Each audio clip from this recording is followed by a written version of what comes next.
So how does a small, independent artist even begin to compete in today's music industry? I mean, how do they not just survive, but actually build something that lasts? Well, today we're going to look at a fascinating case study that might just hold the key. Okay, just feel this energy for a second. This is the artist Jimmy Blanco and his project Switchin' Gears. It's high-octane, it's raw, and it is completely unapologetic. And that line from his track, "We Comin' For It," just sets the tone perfectly. This isn't just music, you know? It's a statement. It's an arrival. But here's the thing. Jimmy Blanco isn't a one-man show. He's backed by a whole collective, a creative house called OUTSOUNDING Entertainment, and they operate with a very specific, very powerful philosophy. No noise, just pressure. So who are these guys? Well, OUTSOUNDING Entertainment is based out of Jacksonville, Florida.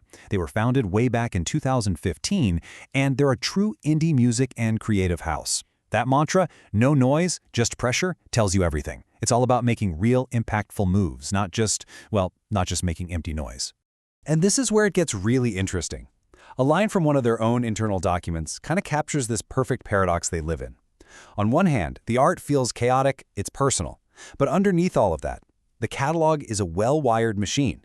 It's chaos on the surface, but pure system underneath.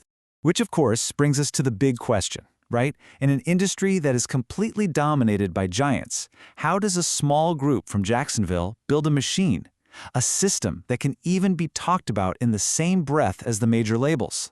Well, the answer is they have a secret weapon. And no, it's not some huge budget or a lucky viral video.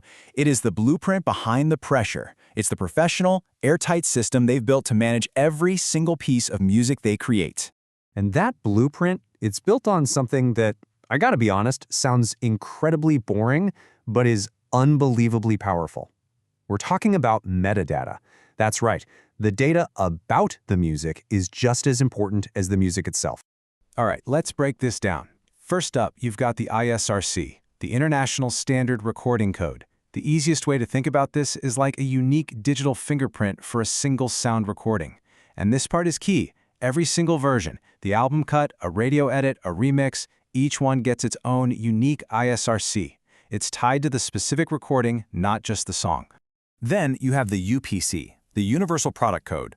So if the ISRC is the serial number for one individual track, the UPC is like the barcode for the entire product. It's what identifies a whole EP or an album as one single package that you can sell in a store, whether it's digital or physical. So, okay, codes, fingerprints, why does any of this stuff actually matter? Well, it really boils down to three huge things. First, global tracking. These codes let you follow every single play and sale everywhere in the world. Second, royalty collection. This is literally how you get paid and paid correctly for your work. And finally, there's industry legitimacy. Using this system shows everyone that you're playing on the same professional level as the big guys. And hey, this isn't just some abstract theory. This right here is a little peek into OUTSOUNDING's actual Internal Master Registry. You can see it all laid out, the track titles, the artists, and, right there, the official ISRC code for each one. This document, this spreadsheet, this is the brain of their whole operation.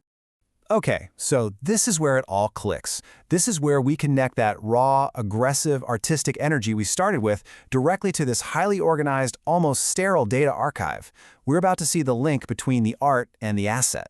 So you've got this line from Jimmy Blanco's track, Hottest in This. It's pure, it's unfiltered creative expression. It's all about making an impact, you know? Shaking things up. And then, boom. This is the transformation. That raw lyric, that piece of art, is instantly cataloged with its official ISRC code. In a split second, that creative shout becomes a globally trackable, monetizable asset. Let's do it one more time. Remember that knockout line from the very beginning? That "we comin' for it"? It's more than a lyric. It's their entire mission statement. And just like that, the mission statement is filed, cataloged, and assigned its own digital fingerprint. See, this is the whole point. For OUTSOUNDING, every single creative impulse is meticulously prepped and wired into the global music infrastructure before it even thinks about hitting the streets. So what does all of this mean for the future, really? What is the actual advantage that a strategy like this gives to an independent collective in today's world? What is the indie edge? When you lay it out side by side, the picture gets crystal clear. On one side, you have major labels with their massive budgets and global infrastructure. On the other, you have OUTSOUNDING, lean, independent, and artist-focused. But here's the kicker. Where the majors rely on their deep catalogs and established data systems, Outsounding is leveraging the exact same data backbone. They built their machine on the industry's own rails. And this, right here, might just be the new indie advantage. See, it's not enough anymore to just have incredible art. The real power, the real game changer, comes from pairing that authentic, raw artistic vision with a rock-solid professional data infrastructure. It's the fusion of creativity and cataloging. It kind of leaves you with this wild final thought. We're always looking for the next big revolution in music to come from a new sound or a new artist. But what if, in an industry of giants, the most powerful rebellion isn't happening on a stage at all? What if it's being quietly built, line by line, in a spreadsheet?